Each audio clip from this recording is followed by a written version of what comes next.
Hi everyone, welcome back to the Bong academy YouTube channel. আমি তোমাদের সৌমেন দা। তো তোমরা প্রত্যেকে জানো রাজ্যে সরকারের পরিবর্তন হয়েছে এবং এই রাজ্য সরকার ঘোষণা করেছেন এই বছরে তোমাদের 1,00,000 শূন্যপদে নিয়োগ করা হবে, যেখানে পুলিশে প্রায় তোমাদের 20,000, অন্যান্য ডিপার্টমেন্টে শূন্যপদ রয়েছে। তো প্রত্যেকটা ডিপার্টমেন্টে কিন্তু নিয়োগ প্রক্রিয়া করা হবে। তো তোমাদেরকে সতর্ক বার্তা দেওয়ার জন্য আজকের এই ভিডিওটা করা।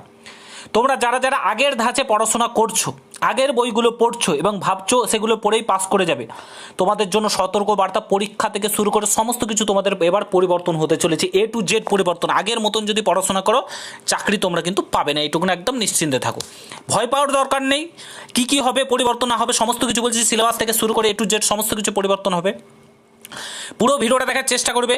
তোমাদের আপকামিং অনেক ভ্যাকান্সি আসছে, তো পুরো ভিডিওটা দেখো। চ্যানেলে নতুন হলে অবশ্যই চ্যানেলটাকে সাবস্ক্রাইব করে পাশে থাকা বেল আইকনটাকে প্রেস করবে। যখন আমি নতুন ভিডিও আপলোড করবো তার নোটিফিকেশন পেতে অবশ্যই চ্যানেলটাকে সাবস্ক্রাইব করবে।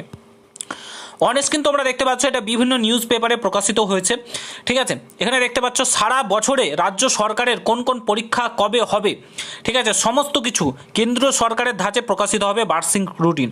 অর্থাৎ তোমরা প্রত্যেকে জানো এসএসসি অর্থাৎ staff selection commission, railway board যেটা সেন্ট্রালের কেন্দ্র, যেখানে SSC, CGL, CHSL, MTS, GD constable সমস্ত কিছু নিয়োগ করা হয়, ঠিক আছে। দিল্লি পুলিশ থেকে শুরু করে তারা একটা এক্সাম ক্যালেন্ডার প্রকাশিত করে।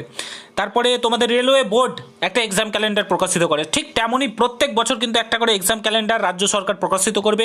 কোন পরীক্ষা কবে হবে, কোন মাসে হবে, সমস্ত কিছু কিন্তু তারা জানিয়ে দেবে। প্রত্যেক বছর তোমাদের নিয়োগ হবে, প্রত্যেক বছর এই রাজ্য সরকার কিন্তু তোমাদের কিছু না কিছু নিয়োগ প্রক্রিয়া করবে, ঠিক আছে। এটা প্রথমত পরিবর্তন হতে চলেছে। দ্বিতীয়ত, তোমরা যারা যারা আগের ধাঁচে পড়াশোনা করছো, ঠিক আছে, আগের ধাঁচে মানে আগের বইগুলো পড়ছো কিংবা করছো, সমস্ত কিছু ঝেড়ে ফেলো, নতুন বইয়ে নতুনভাবে পড়াশোনা করো, নতুন ধাঁচে। কীরকম ধাঁচে?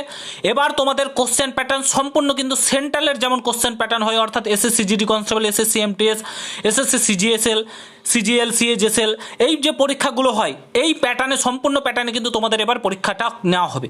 তোমাদের এই যারা কেন্দ্রের যে পরীক্ষাগুলো হয় সেই ধাঁচে কিন্তু তারা ফলো করবে, সেই ধাঁচে কিন্তু তোমাদের এবার পরীক্ষা হবে, যাতে দুর্নীতি না হয়। এবং তোমাদের যে ইন্টারভিউয়ের নম্বর ছিল সেটাও কিন্তু এবার কমবে। এবার দেখতে পাচ্ছ এবার থেকে ইন্টারভিউয়ের নম্বর উঠিয়ে দেওয়া হবে, ঠিক আছে। এটা কিন্তু বলেছে, কে বলেছে? কেন্দ্রীয় মন্ত্রী সুকান্ত মজুমদার বাবু কিন্তু তিনি এই কথাটা জানিয়েছেন। একদম পুরো ধাঁচ চেঞ্জ হবে। কেন্দ্রীয় সরকারের যেমনভাবে নিয়োগ করে কেন্দ্র সরকার, সেইভাবে কিন্তু তোমাদের নিয়োগ প্রক্রিয়াটা হতে চলেছে, ঠিক আছে। সেইভাবে নিয়োগ প্রক্রিয়াটা হতে চলেছে সম্পূর্ণ তোমাদের ডাব্লিউবিপি কনস্টেবলের যে পরীক্ষার লেভেল সেটা কিন্তু বাড়তে চলেছে। SSC GD constable, SSC MTS এর মতন কিন্তু তোমাদের পরীক্ষাটা হবে। এটুকু তোমাদেরকে আমি জানিয়ে দিতে চাই। SSC GD constable, SSC MTS এর মতো তোমাদের কিন্তু পরীক্ষাটা হতে চলেছে, ঠিক আছে। তোমরা যারা যারা পড়াশোনা করছো, পড়াশোনার লেভেল বাড়াও, সমস্ত কিছু লেভেল বাড়াও, নাহলে কিন্তু পিছিয়ে পড়ে থাকবে। এইটুকু তোমাদেরকে বলে দিতে চাই। ভিডিওটা প্রচুর পরিমাণে শেয়ার করে প্রত্যেকটা জায়গাতে। চ্যানেলে নতুন হলে অবশ্যই সাবস্ক্রাইব করে যাও। দেখা হচ্ছে অন্য কোনো ভিডিওতে। ভালো থেকো, সুস্থ থেকো, গুড বাই, জয় হিন্দ, বন্দে মাতরম। দেখা হচ্ছে।